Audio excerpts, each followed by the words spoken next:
Heilie Alateng looked very good versus Chad Anheliger. Chad hung in there. He looked really tough, which is not a good thing, but still, it's a good thing to be tough, not to look tough. But he was forced to look tough here, and he did.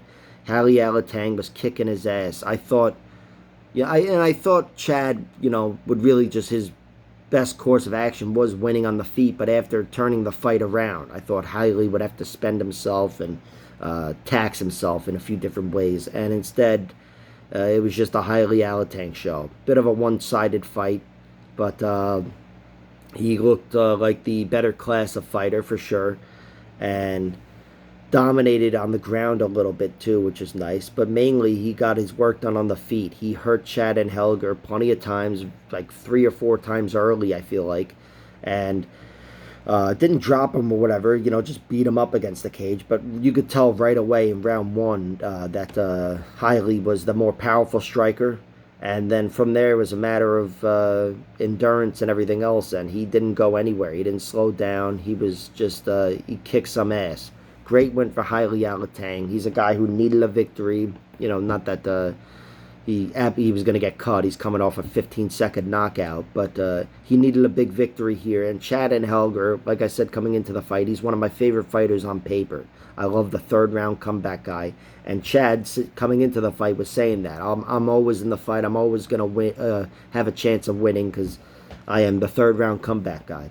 And he still fought like it and whatever, but he was just outmatched and outclassed here. Overmatched and outclassed. Heilie Alateng's been in the UFC for some time, and it's easy to,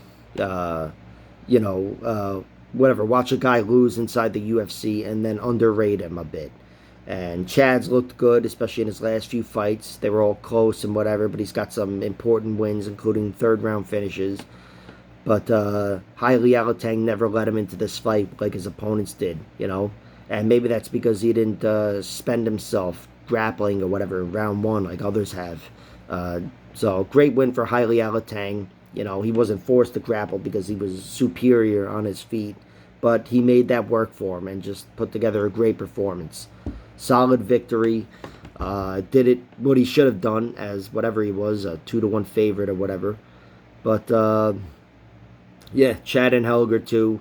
He's never been finished with strikes. He was submitted 5 times earlier in his career, held strong here, despite getting rocked. And, he's not going anywhere. He's still going to stick around. All right. Thanks for tuning in, guys. Like, share, subscribe, all that horseshit. I'll talk to you about Elise Reed versus Melissa Martinez next.